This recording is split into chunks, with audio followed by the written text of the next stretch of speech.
बिस्मिल्लाहिर्रहमानिर्रहीम। अस्सलाम वालेकुम। Al Jazeera international news Pakistan के साथ मैं हूं महक। सबसे पहले नजर डालेंगे आज की हेडलाइंस पर। अमेरिका ने बरतानिया, ऑस्ट्रेलिया और कनाडा का फलस्तीनी रियासत को तस्लीम करना नुमाइशी इक़दाम करार दे दिया। अमेरिकी महकमा खारजा का कहना है कि अमेरिका की तरजीह संजीदा सफारतकारी है, नुमाइशी ऐलानात नहीं। अमन, इसराइल की सिक्योरिटी और बरगमालियों की रिहाई हमारी तरजीह है।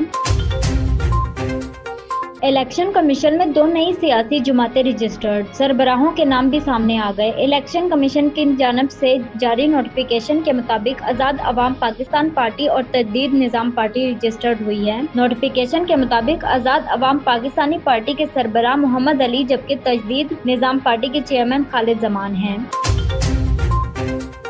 एशिया कप, भारत के हाथों दोबारा शिकस्त पर मरियम नफीस ने मोहसिन नकवी से किया दरखास्त की, ट्वीट वायरल। पाकिस्तानी अदाकारा मरियम नफीस ने पाकिस्तान क्रिकेट बोर्ड के चेयरमैन मोहसिन नकवी से टीम में अंडर 19 प्लेयर्स को खेल का हिस्सा बनाने की दरखास्त कर दी। एक्स पर जारी बयान में अदाकारा मरियम नफीस ने लिखा कि मोहसिन ब्रो, अंडर 19 वाले प्लेयर्स को खिलवाओ प्लीज।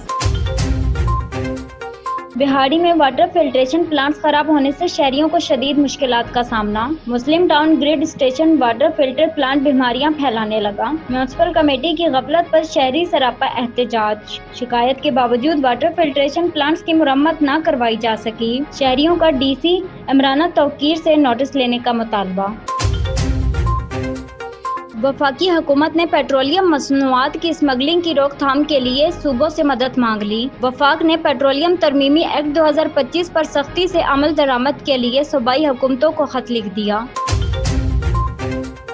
FBI ने ज्वेलर्स पर शिकंजा कसने के लिए 60,000 से जायद ज्वेलर्स का डाटा इकट्ठा कर लिया। जराये के मुताबिक जिन 60,000 ज्वेलर्स का डाटा जमा किया गया, उनमें से सिर्फ 21,000 ज्वेलर्स FBI के साथ रजिस्टर्ड हैं और उन 21,000 ज्वेलर्स में से भी सिर्फ 10,524 ने टैक्स रिटर्न दाखिल की है। न्यूज़ स्टूडियो से फिल वक्त इतना ही। मजीद खबरों और अपडेट्स के लिए देखते रहिए Al Jazeera international news Pakistan.